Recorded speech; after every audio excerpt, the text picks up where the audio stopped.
السلام علیکم ورحمۃ اللہ۔ رب اشرح لی صدری ویسر لی امری واحلل عقدۃ من لسانی یفقہوا قولی۔ اعوذ باللہ من الشیطان الرجیم۔ اللہم انی اعوذ بک ان اشرک وانا عالم واستغفرک لما لا اعلم۔ ربی اعوذ بک من ہمزات الشیاطین واعوذ بک ربی ان یحضرون۔ بسم اللہ الرحمن الرحیم۔ آج انشاءاللہ تعالی ہم سورۃ النبا کی آیت نمبر 12 to 16 پڑھیں گے۔ یہ پچھلے لیسن سے کنیکٹڈ ہے۔ اس میں بھی اللہ تعالیٰ ہماری اٹینشن نیچرل فینومینا کی طرف ڈرا کر رہے ہیں۔ اللہ تعالیٰ فرماتے ہیں وَبَنَيْنَا فَوْقَكُمْ سَبْعًا شِدَادًا، اور ہم نے بنائے تمہارے اوپر 7 مضبوط آسمان۔ 7 مضبوط آسمان ایگزیکٹلی کیا ہیں وہ ہم ابھی نہیں بتا سکتے، کیونکہ ابھی ہمارا نالج جو ہے اتنا ڈیولپ نہیں ہوا ہے، اور ہو سکتا ہے اینڈ ٹائمز تک ہمیں یہ پتہ بھی نہ چلے۔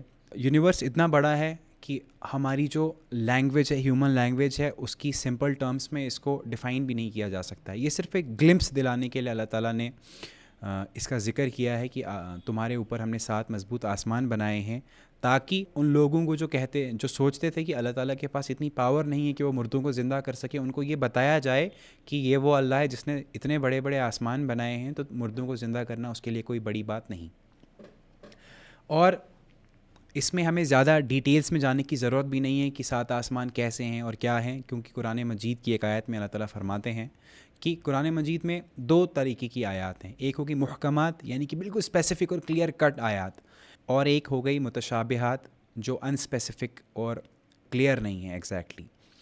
جو محکمات ہیں وہ کمانڈمنٹس اور پروہیبیشنس ہیں، اور جو متشابہات ہیں وہ ایسی ہی آیات ہیں جیسے کہ ہم نے ابھی آیت پڑھی کہ ہم نے تمہارے اوپر 7 مضبوط آسمان بنائے۔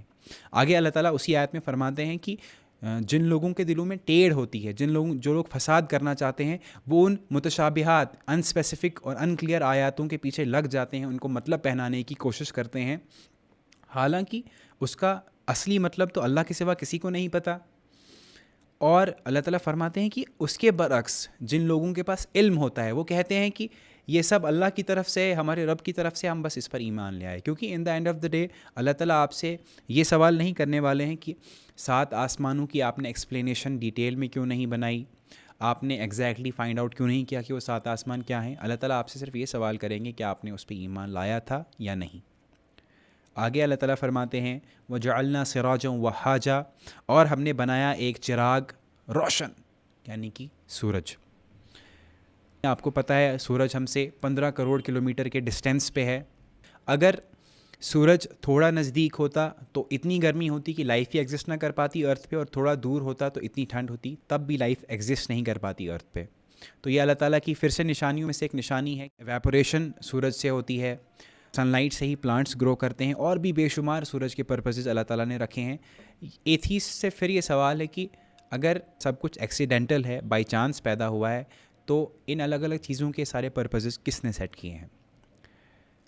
آگے اللہ تعالیٰ فرماتے ہیں وَأَنزَلْنَا مِنَ الْمُعْصِرَاتِ مَاءً ثَجَّاجًا، اور ہم نے نازل کیا بادلوں سے پانی بکثرت، یعنی کہ بہت پانی ہم نے بادلوں سے نازل کیا، یعنی کہ بارش کی شکل میں، لِنُخْرِجَ بِهِ حَبًّا وَنَبَاتًا، تاکہ ہم اس کے ذریعے سے اناج اور سبزہ اگائیں، یعنی کہ پلانٹس، وَجَنَّاتٍ الْفَافًا، اور گھنے باغ۔ اور ذہن میں اس چیز کو بھی رکھنا ضروری ہے کہ یہ جو ہم نے ابھی جس سائیکل کی بات کی ہے، اس میں کتنے کوآرڈینیشن سے سن، سوئل، واٹر، پلانٹ لائف، یہ ساری چیزیں کتنے کوآرڈینیشن سے چل رہی ہیں۔ تو سوال یہ ہے کہ یہ ساری کوآرڈینیشن ان چیزوں میں رکھی کس نے؟ انشاءاللہ تعالیٰ اس سے آگے ہم نیکسٹ ویڈیو میں پڑھیں گے۔ السلام علیکم ورحمۃ اللہ۔